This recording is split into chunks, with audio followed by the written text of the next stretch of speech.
명수는 CCTV 영상을 확인하며 경악했습니다.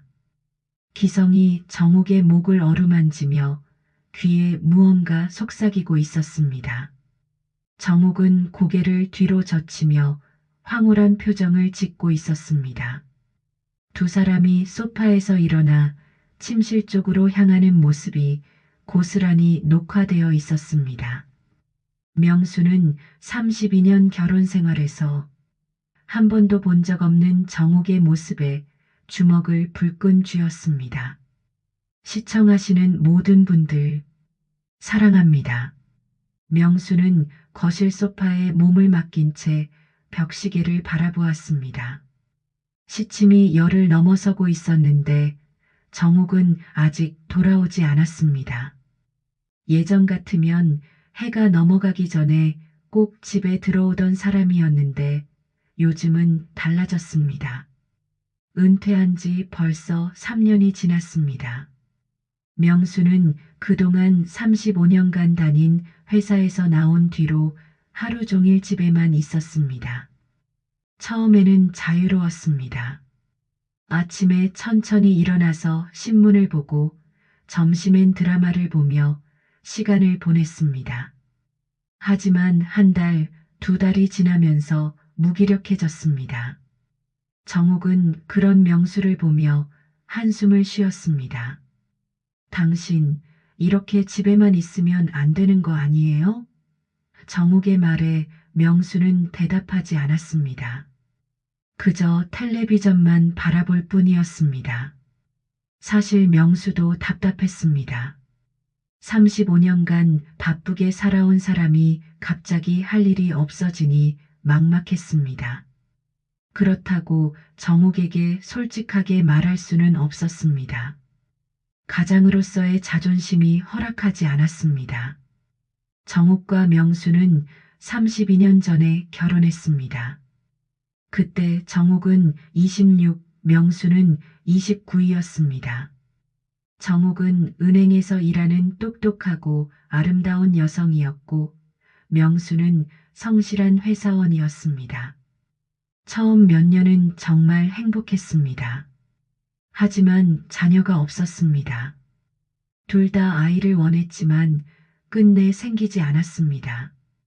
병원을 다녀보기도 했지만 특별한 문제는 없다는 진단만 받았습니다. 시간이 지나면서 둘 다 체념했습니다. 대신 서로에게 더 의지하며 살아왔습니다.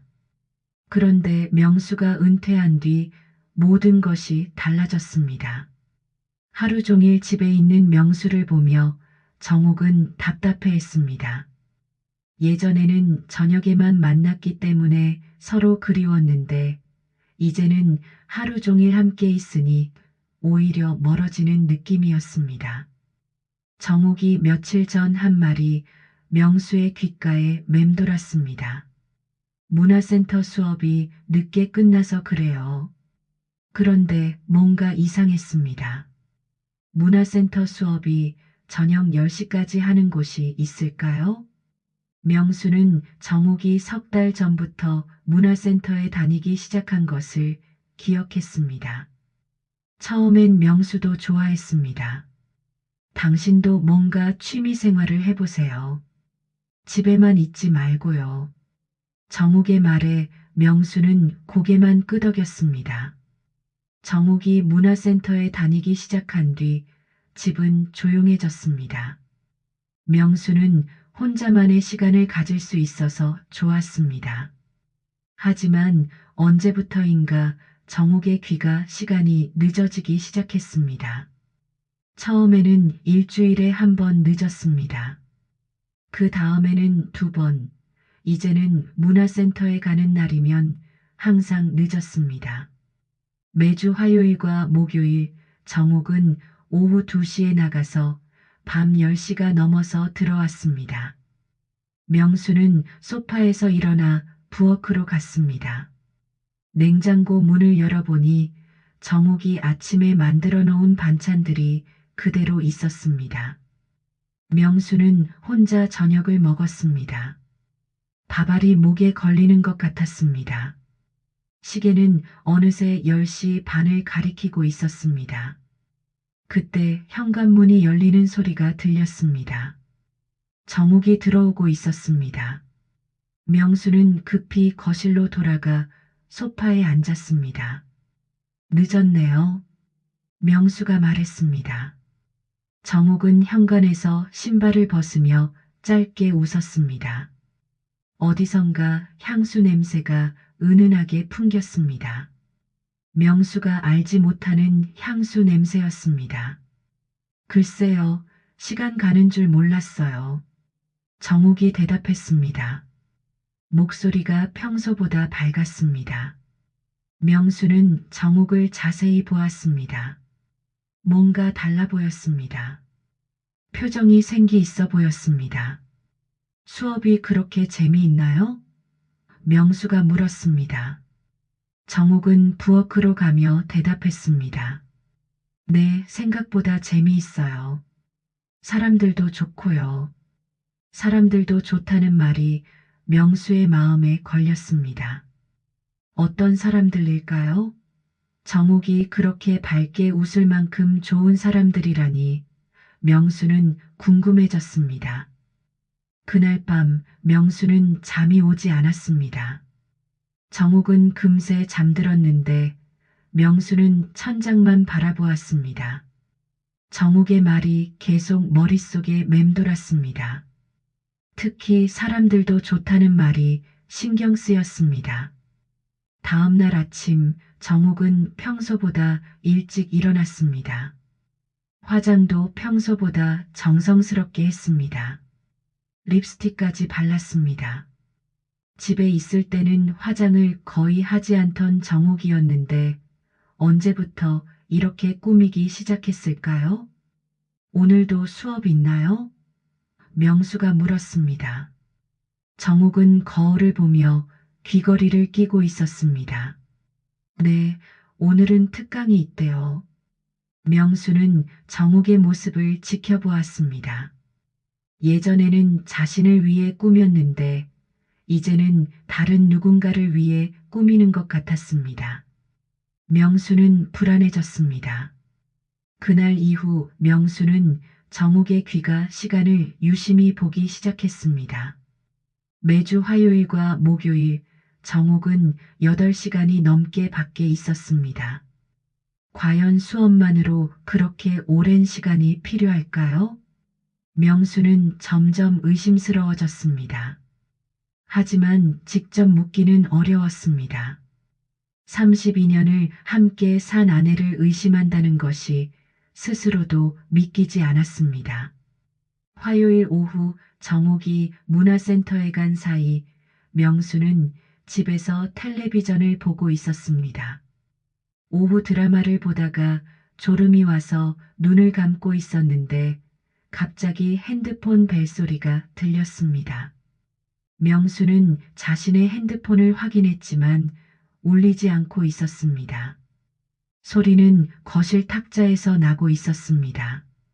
정욱의 핸드폰이었습니다. 정욱은 샤워를 하러 욕실에 들어간 상태였습니다. 명수는 잠시 망설였습니다. 남의 전화를 받는 것이 예의에 맞지 않는다는 생각이 들었지만 급한 일일 수도 있었습니다. 혹시 정욱에게 무슨 일이 생긴 건 아닐까요? 명수는 핸드폰을 들어보았습니다. 화면에는 기성이라는 이름이 떠 있었습니다. 명수는 기성이라는 이름을 들어본 적이 없었습니다. 정욱이 문화센터에서 만난 친구일까요? 명수는 전화를 받았습니다. 여보세요? 명수가 말했습니다. 전화 너머로 낯선 남자의 목소리가 들렸습니다. 아, 정욱 씨 맞나요? 저 기성이에요. 목소리가 꽤 젊어 보였습니다. 명수와 비슷한 또래는 아닌 것 같았습니다. 아니요, 정욱이 남편입니다. 정욱이는 지금 좀. 명수가 설명하려던 순간 남자가 말을 이었습니다. 오늘도 고마웠어요. 그쪽 품만큼 편한 데가 없어요. 남자의 목소리에는 친밀감이 묻어났습니다. 순간 명수의 숨이 멎었습니다. 그쪽 품이라는 말이 무슨 뜻일까요? 명수는 아무 말도 하지 못했습니다.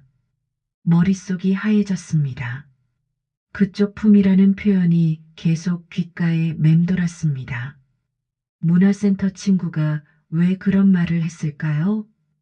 그때 욕실에서 정욱이 나왔습니다. 머리를 수건으로 감싸고 있는 정욱은 명수가 핸드폰을 들고 있는 것을 보고 순간 놀란 표정을 지었습니다.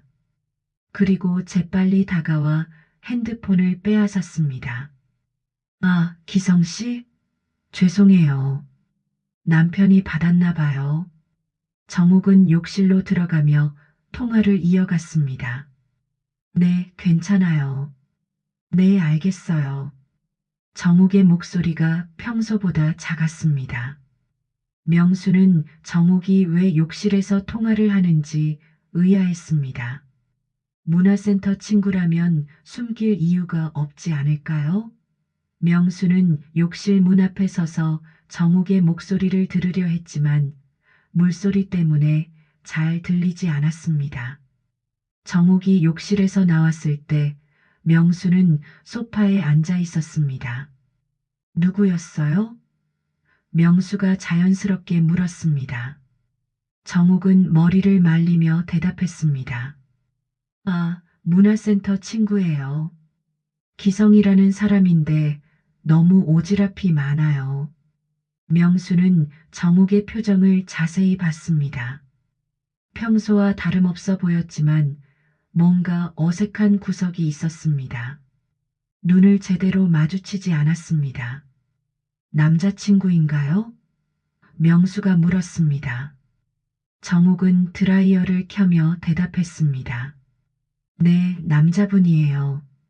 나이는 저보다 좀 어린 것 같던데요. 명수는 뭔가 이상하다는 느낌을 지울 수 없었습니다. 그쪽 품이라는 말이 계속 귓가에 맴돌았습니다. 그리고 정욱이 전화를 받자마자 욕실로 들어간 것도 수상했습니다. 그날 밤 명수는 잠이 오지 않았습니다. 정욱은 평소처럼 금세 잠들었는데 명수는 뒤척이며 시간을 보냈습니다. 새벽 2시가 넘어서야 명수는 조심스럽게 침대에서 일어났습니다.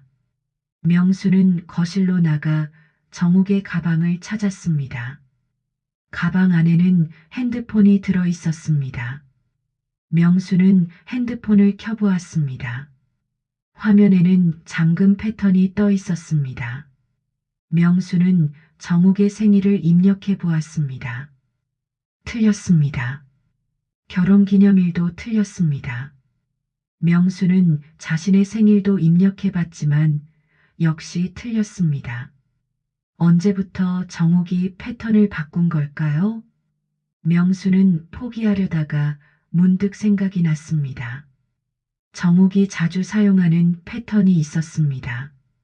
정욱의 어머니 생일이었습니다. 명수는 그 패턴을 그려보았습니다. 핸드폰이 열렸습니다. 명수는 통화 목록을 확인해 보았습니다. 놀랍게도 모든 기록이 지워져 있었습니다. 문자도 마찬가지였습니다. 카카오톡도 대화 내용이 하나도 없었습니다. 심지어 사진첩도 거의 비어 있었습니다. 명수는 당황했습니다. 평소에 정욱은 핸드폰 정리를 잘하지 않는 사람이었습니다. 통화 기록이며 문자며 계속 쌓여 있곤 했는데 이렇게 깨끗하게 지워놓은 것은 처음 봤습니다. 명수는 더욱 의심스러워졌습니다. 왜 정욱이 모든 기록을 지운 걸까요? 숨기고 싶은 것이 있다는 뜻이 아닐까요? 명수는 핸드폰을 원래 자리에 놓고 침실로 돌아갔습니다. 다음 날 아침 명수는 정욱을 유심히 보았습니다. 정욱은 평소와 다름없이 아침 준비를 하고 있었습니다. 하지만 명수의 눈에는 모든 것이 달라 보였습니다. 오늘도 문화센터에 가시나요? 명수가 물었습니다. 정욱은 고개를 끄덕였습니다. 네, 오늘은 새로운 강의가 있대요. 조금 늦을 수도 있어요. 정욱이 나간 후 명수는 결심했습니다. 더 이상 집에만 있을 수 없었습니다. 정욱이 정말 무엇을 하고 있는지 직접 확인해 보기로 했습니다. 명수는 외출 준비를 했습니다. 문화센터 앞에서 아내를 몰래 지켜보기로 했습니다. 명수는 문화센터 맞은편 카페에 앉아 있었습니다. 창밖으로 문화센터 입구가 훤히 보였습니다. 정욱이 들어간 지 1시간이 지났습니다. 명수는 아메리카노를 주문하고 기다렸습니다. 명수는 이런 일을 하고 있는 자신이 한심했습니다. 32년을 함께 산 아내를 몰래 감시하다니 이런 일이 현실에서 벌어질 줄은 몰랐습니다. 하지만 어쩔 수 없었습니다. 직접 확인하지 않으면 의심만 커질 것 같았습니다. 오후 4시쯤 사람들이 문화센터에서 나오기 시작했습니다. 명수는 정욱을 찾기 위해 눈을 크게 뜨고 살펴봤습니다. 중년 여성들이 몇 명씩 무리지어 나왔습니다. 그때 정욱이 보였습니다. 몇 명의 사람들과 함께 나오고 있었습니다. 그 중에 한 남자가 눈에 띄었습니다. 키가 크고 단정한 차림의 남자였습니다. 나이는 50대 후반 정도로 보였습니다. 정욱보다 몇 살 어려 보였습니다. 명수는 그 남자가 기성일 것이라고 직감했습니다. 정욱은 그 남자와 함께 길을 걸었습니다. 다른 사람들은 각자 다른 방향으로 흩어졌는데 정욱과 그 남자만 같은 방향으로 갔습니다. 명수는 카페에서 나와 조심스럽게 따라갔습니다. 들키지 않도록 적당한 거리를 유지했습니다. 두 사람은 문화센터에서 10분 정도 떨어진 작은 찻집으로 들어갔습니다. 명수는 찻집 맞은편 건물 그늘에 숨어 유리창을 통해 안을 들여다봤습니다. 정욱과 그 남자는 창가 자리에 앉았습니다. 둘 사이의 거리가 생각보다 가까웠습니다. 명수는 가슴이 답답해졌습니다. 정욱의 표정이 집에서 보던 모습과는 완전히 달랐습니다. 밝고 생기가 있어 보였습니다. 그 남자의 말에 고개를 끄덕이며 웃고 있었습니다. 명수는 문득 생각했습니다. 정욱이 언제 자신에게 저런 표정을 지었던가요? 최근 몇 년간 집에서는 항상 무표정하거나 피곤해 보였는데 지금은 완전히 다른 사람 같았습니다. 시간이 흘러 해가 기울기 시작했습니다. 두 사람은 여전히 찻집에 앉아 대화를 나누고 있었습니다. 명수는 다리가 아파왔지만 자리를 뜨지 못했습니다. 정욱이 언제 나올지 모르기 때문이었습니다. 명수는 두 사람의 모습을 보며 복잡한 감정에 빠졌습니다.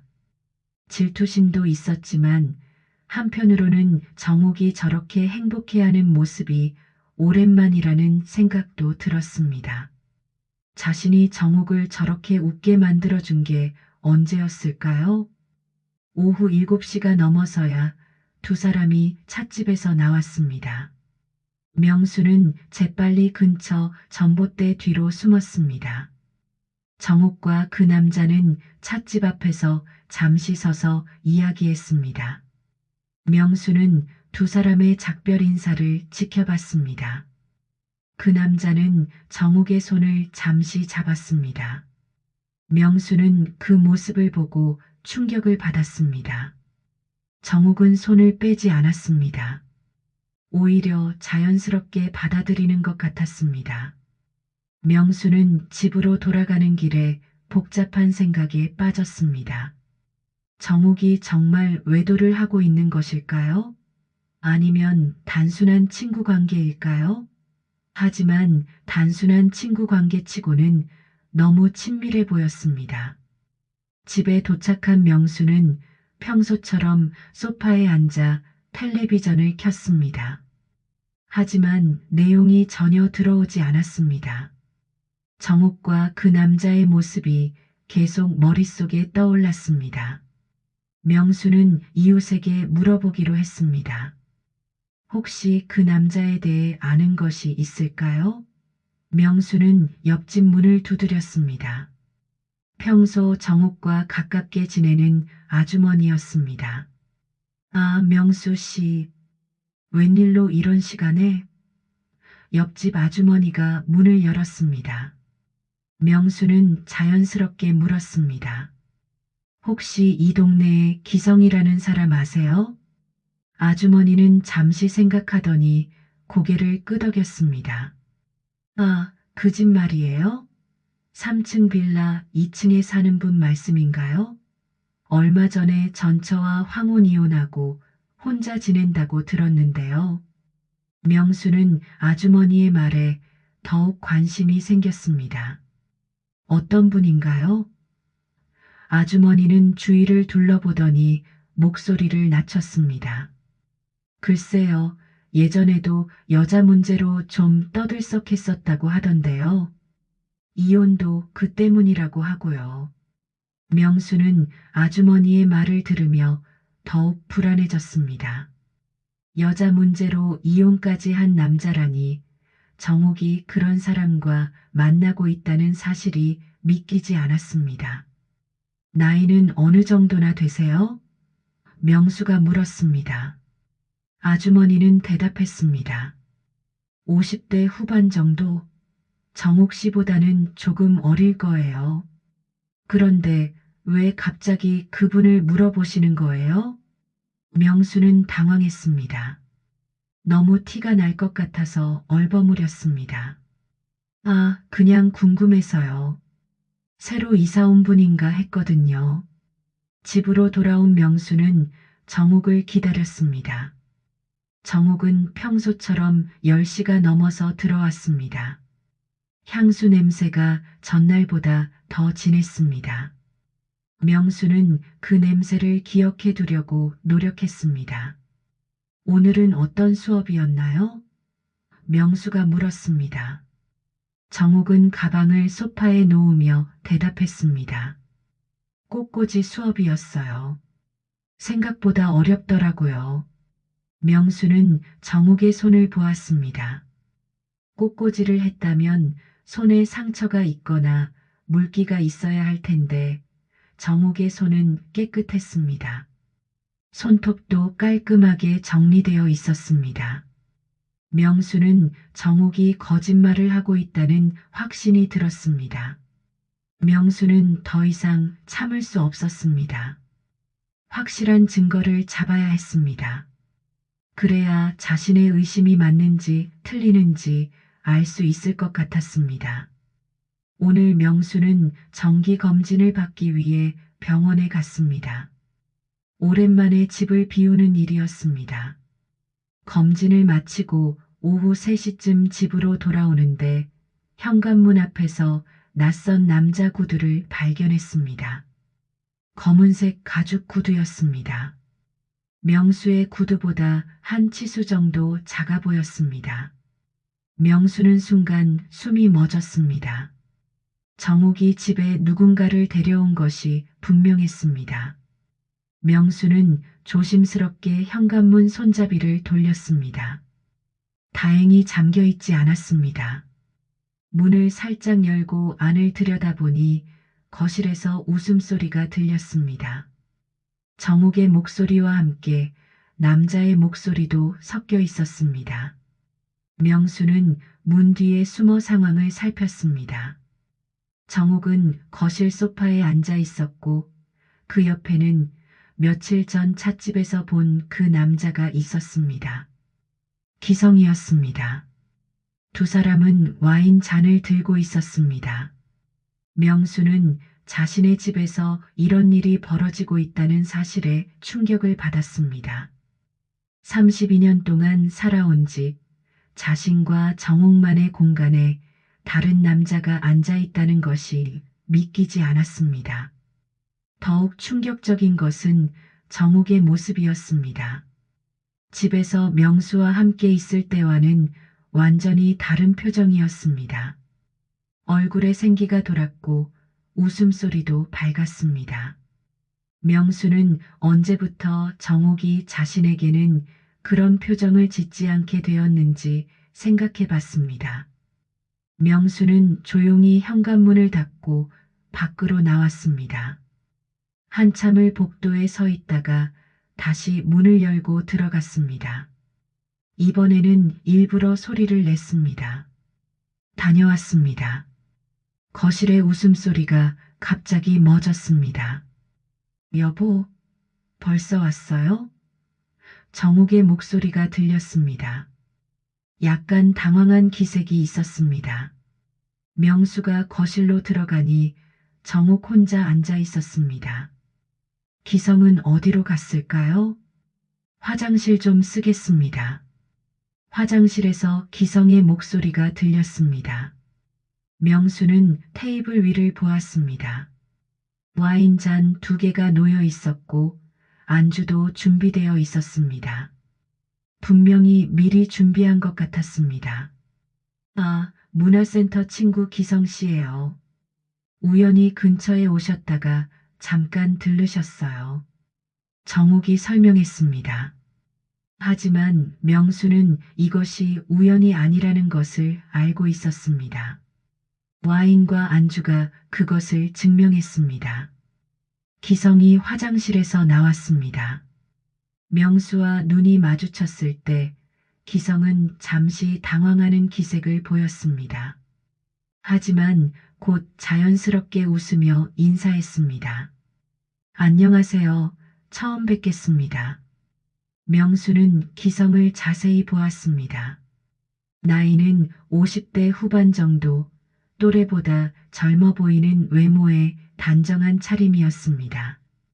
정욱이 왜 이런 남자에게 끌렸는지 이해할 수 없었습니다. 자신보다 특별히 나은 점이 보이지 않았습니다. 그럼 저는 이만 가보겠습니다. 기성이 일어섰습니다. 정욱은 현관까지 배웅했습니다. 명수는 거실에 남아 와인 잔을 들여다봤습니다. 립스틱 자국이 선명했습니다. 정욱이 돌아왔을 때 명수는 소파에 앉아 있었습니다.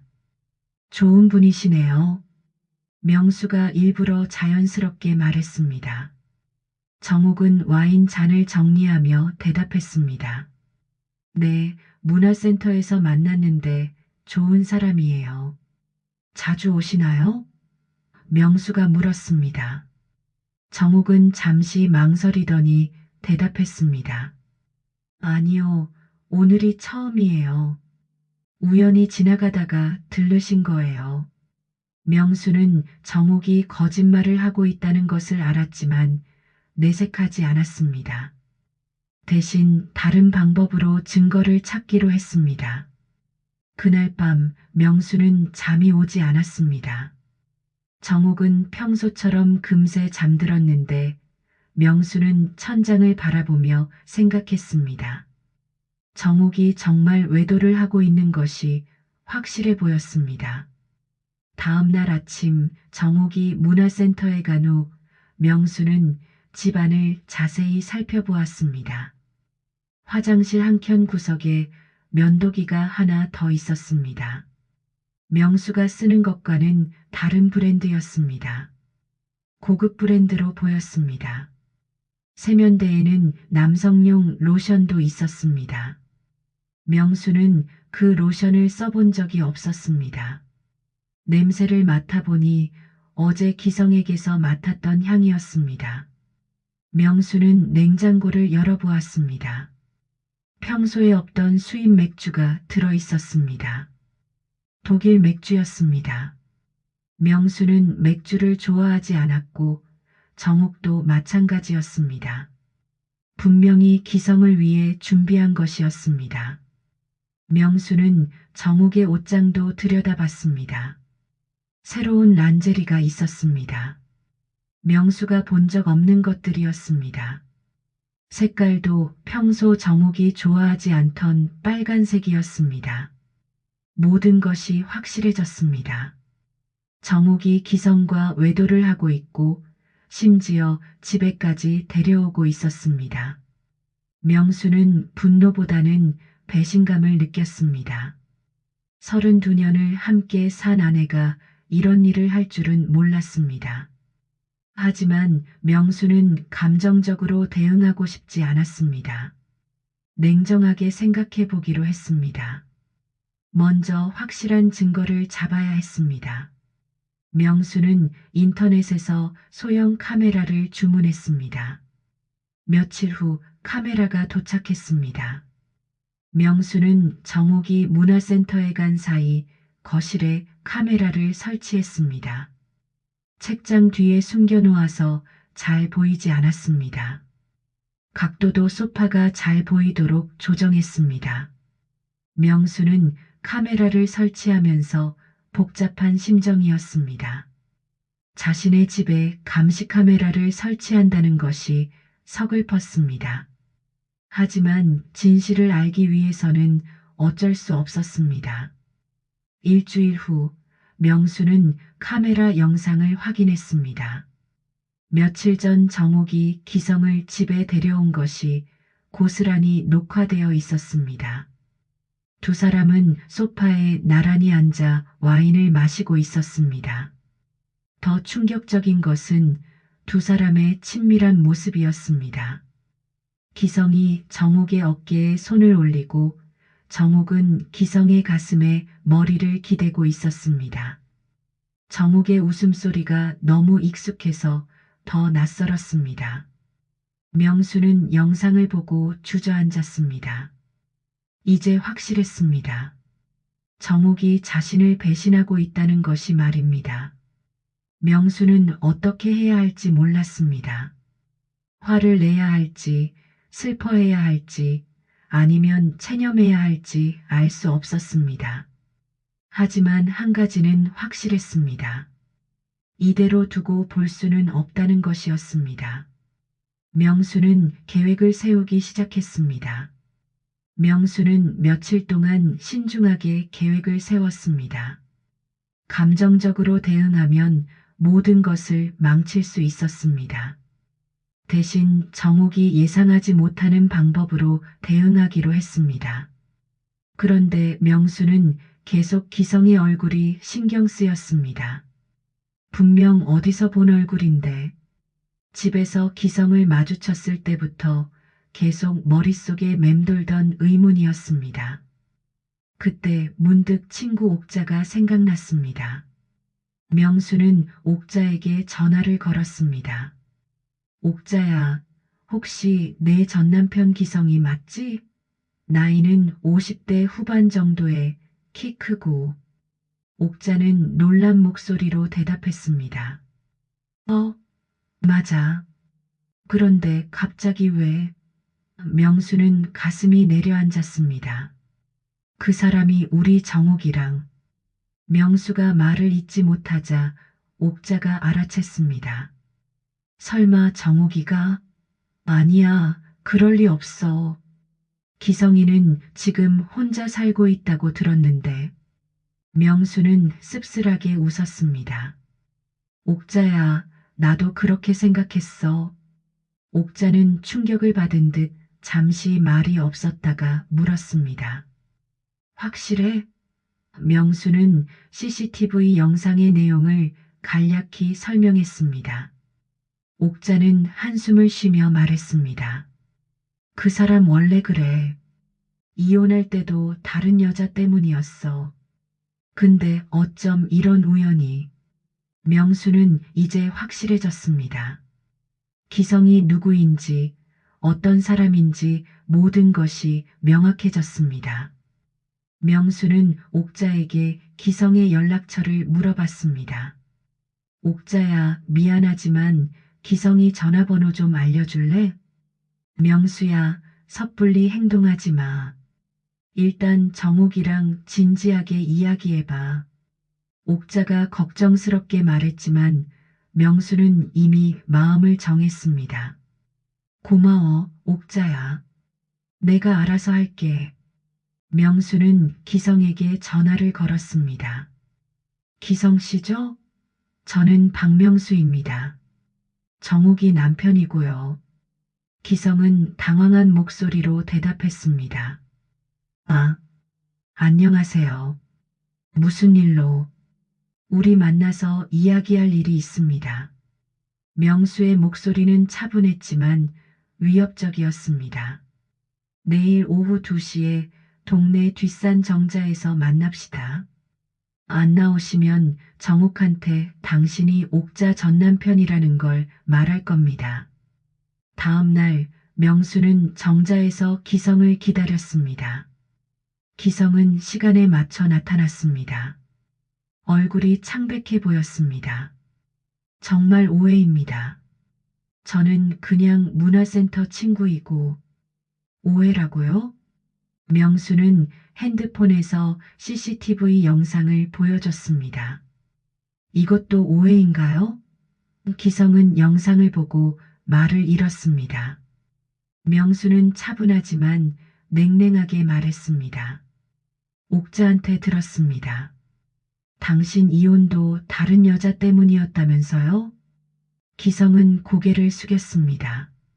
명수는 계속 말했습니다. 저는 당신을 때리고 싶지만 그러지 않겠습니다. 대신 제가 말하는 대로 하세요. 정욱과 깨끗하게 헤어지세요. 그리고 이유는 당신이 알아서 만드세요. 기성은 당황했습니다. 왜 이렇게 하시는 거예요? 화내고 소리 지르는 게 정상 아닙니까? 명수는 씁쓸하게 웃었습니다. 그런 건 드라마에서나 하는 거죠. 저는 다른 방법을 택할 겁니다. 명수는 기성에게 마지막으로 말했습니다.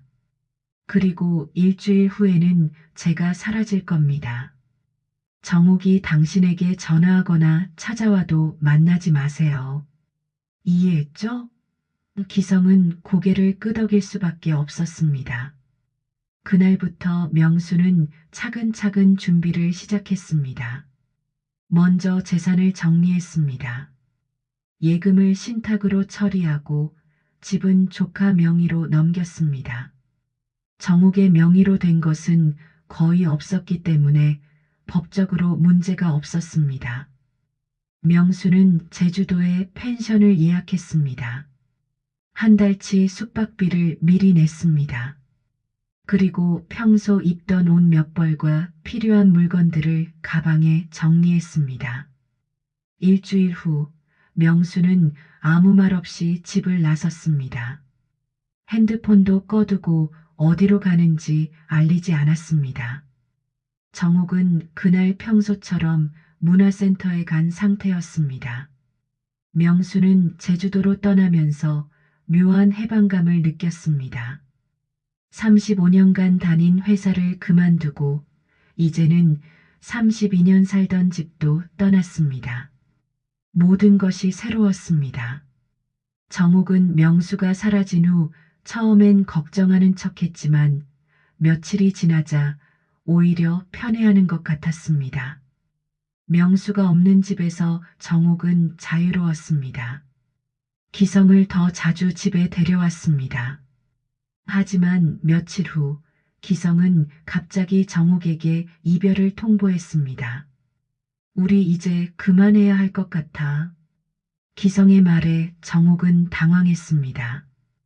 왜 갑자기 그런 말을 해요? 난 이런 식으로 만나는 게 지쳤어.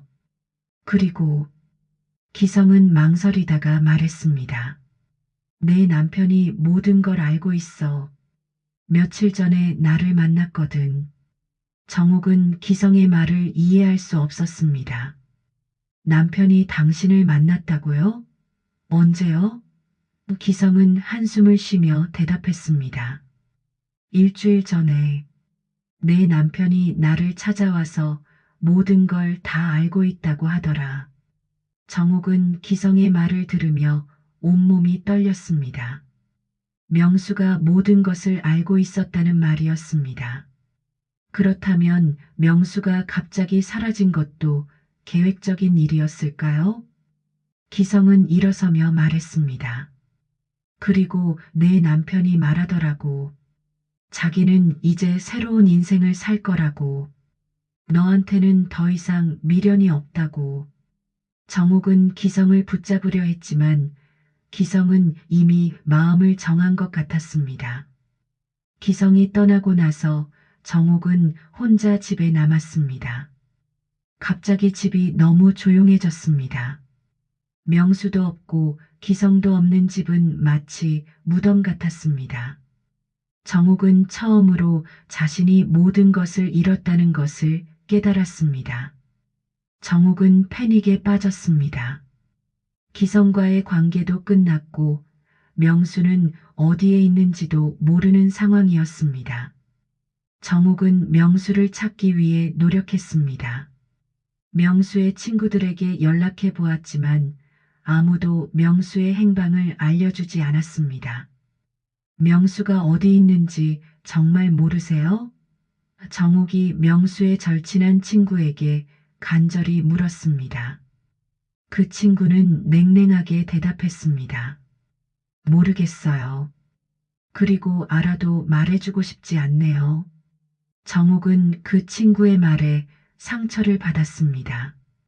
명수의 친구들이 모두 자신을 멀리하고 있다는 것을 느꼈습니다. 아마도 명수가 친구들에게 모든 사실을 말했을 것입니다. 며칠 후 명수의 지인이라는 중년 남성이 정옥을 찾아왔습니다. 정옥은 처음 보는 얼굴이었습니다. 박명수 씨 부인 맞으시죠? 명수 씨가 이걸 전해달라고 하더라고요. 그 사람이 건넨 것은 한 장의 편지였습니다. 정옥은 떨리는 손으로 편지를 받았습니다. 유서인지 편지인지 저도 잘 모르겠어요. 그냥 전해달라고만 하시더라고요. 정옥은 그 사람이 떠난 후 편지를 열어봤습니다. 명수의 글씨로 짧게 적혀 있었습니다. 그동안 내가 모은 재산, 절대 내 몫은 없을 거야. 새로운 인생 잘 살아봐. 정옥은 편지를 읽고 분노했습니다. 명수가 이렇게 차갑게 나올 줄은 몰랐습니다. 32년을 함께 산 세월이 아무것도 아니었다는 것일까요? 정옥은 즉시 은행으로 향했습니다. 명수가 정말 재산을 처분했는지 확인해 보려 했습니다. 은행 직원은 정옥에게 충격적인 소식을 전했습니다. 고객님 남편분께서 모든 예금을 신탁 처리하셨습니다. 부인께서는 수익자에서 제외되어 있으시네요. 또한 생활비 명목으로 매월 일정 금액만 지급되도록 설정되어 있습니다. 정옥은 그제야 명수가 얼마나 치밀하게 준비했는지 깨달았습니다. 명수는 정옥의 외도를 알고도 가만히 있었던 것이 아니라 복수를 계획하고 있었던 것입니다. 부동산 중개소에도 가봤습니다. 집은 이미 명수의 조카 명의로 넘어가 있었습니다. 소유권 이전이 일주일 전에 완료됐네요. 다만 거주권은 부인께서 계속 가지고 계시도록 되어 있어요. 정옥은 하루아침에 모든 것을 잃었습니다. 집에서 살 수는 있지만 소유권은 없었고 생활비도 최소한만 받을 수 있었습니다. 정옥은 처음으로 외쳤습니다.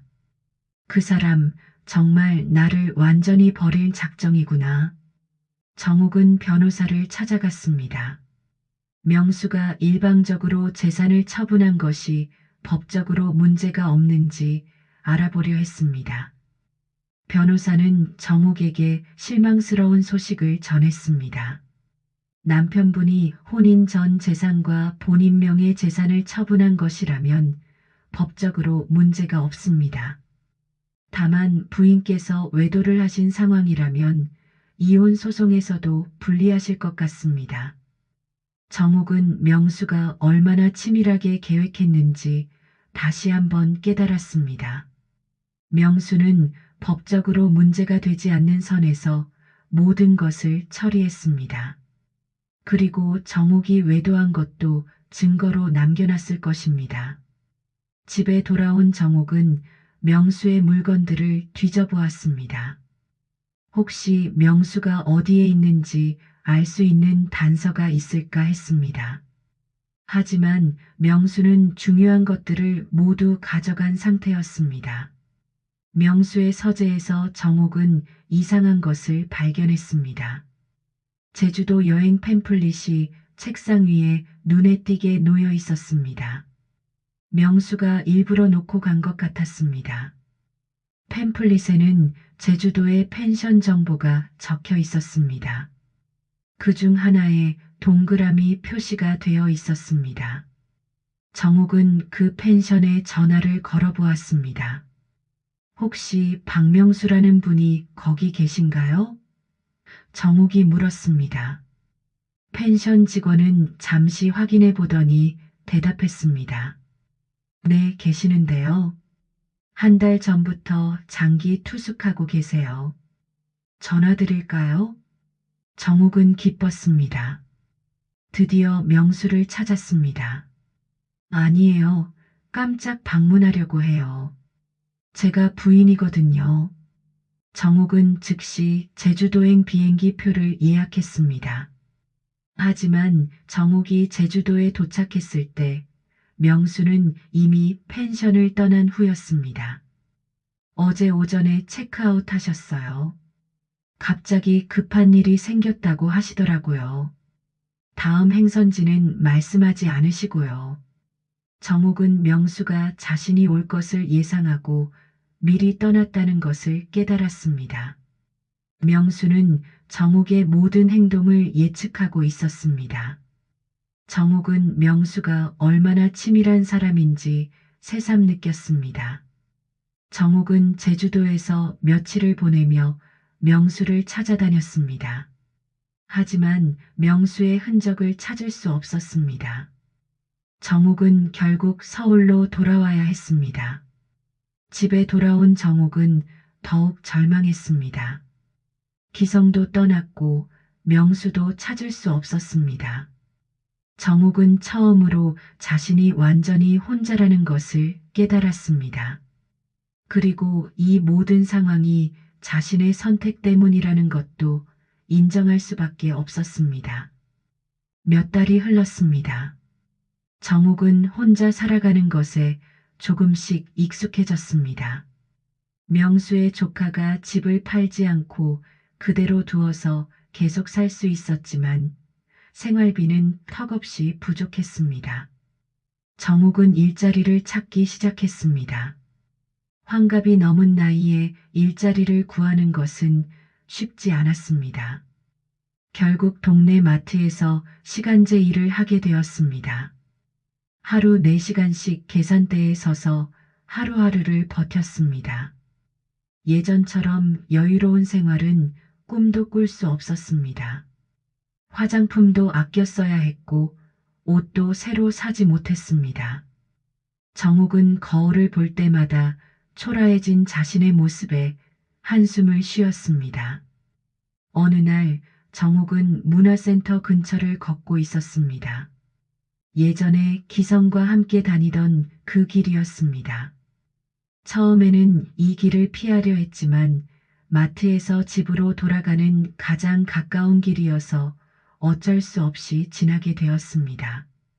그때 앞에서 익숙한 얼굴이 나타났습니다. 기성이었습니다. 기성도 정옥을 알아보고 멈춰 섰습니다. 두 사람은 잠시 서로를 바라보았습니다. 어색한 침묵이 흘렸습니다. 어떻게 지내세요? 기성이 먼저 말을 걸었습니다. 정옥은 웃으려 했지만 웃음이 나오지 않았습니다. 그럭저럭 살고 있어요. 목소리에 힘이 없었습니다. 기성은 정옥의 모습을 보며 안쓰러워했습니다. 예전에 화려했던 모습은 사라지고 마트 유니폼을 입은 초라한 모습이었습니다. 얼굴도 많이 야위어 보였습니다. 많이 힘드시죠? 기성이 조심스럽게 물었습니다. 정욱은 고개를 끄덕였습니다. 모든 걸 잃었어요. 남편도 재산도 심지어 당신도. 기성은 표정이 굳어졌습니다. 당신이 선택한 일이니 어쩔 수 없죠. 정욱은 기성의 말에 화가 났습니다. 제가 뭘 잘못했나요? 사랑한 게 잘못인가요? 사랑? 기성이 비웃었습니다. 당신은 나를 사랑한 게 아니라 일탈을 즐긴 거야. 당신 남편한테 지루해서 나한테 온 거잖아요. 안 그래요? 기성의 말은 날카로웠습니다. 정욱은 반박하려 했지만 말이 나오지 않았습니다. 어쩌면 기성의 말이 맞을지도 모른다는 생각이 들었습니다. 기성은 계속 말했습니다. 그리고 당신 남편이 지금 어디 있는지 알아? 부산에 있습니다. 내가 며칠 전에 연락받았거든. 정욱은 귀를 기울였습니다. 명수가 뭐라고 했어요? 정욱이 간절하게 물었습니다. 기성은 한숨을 쉬며 대답했습니다. 당신에 대해서는 아무 말도 안 하더라고요. 그냥 새로운 삶을 시작했다고만 하던데. 정욱은 명수가 정말 자신을 완전히 잊었다는 것을 깨달았습니다. 32년 넘게 함께 산 세월이 아무것도 아니었던 것일까요? 그리고 하나 더 말해줄 게 있어요. 기성이 말했습니다. 당신 정말 바보였어. 당신이 나랑 만날 때마다 명수 씨가 다 지켜보고 있었더라고요. 정욱은 기성의 말에 충격을 받았습니다. 뭐라고요? 기성은 계속 설명했습니다. 당신이 나랑 찻집에서 만날 때 명수 씨가 맞은편에서 지켜보고 있었대요. 그리고 당신이 나한테 전화할 때도 명수 씨가 거실에 앉아 있었고, 정욱은 뒤늦게 모든 퍼즐이 맞춰지는 듯한 멍함에 휩싸였습니다. 명수가 모든 것을 알고 있으면서도 가만히 있었다는 뜻이었습니다. 정욱은 자신이 얼마나 바보였는지 깨달았습니다. 기성이 떠나고 나서 정욱은 문화센터 앞 벤치에 앉았습니다. 예전에 명수가 퇴근하기를 기다리며 앉았던 그 벤치였습니다. 하지만 이제는 기다릴 사람도 없었습니다. 정욱은 처음으로 자신이 완전히 혼자라는 것을 뼈저리게 느꼈습니다. 정욱은 벤치에 앉아 오랫동안 울었습니다. 재미있었다면 박수 짝짝. 눈치 보지 말고 좋아요. 꼭 다음 편에서 또 만나요.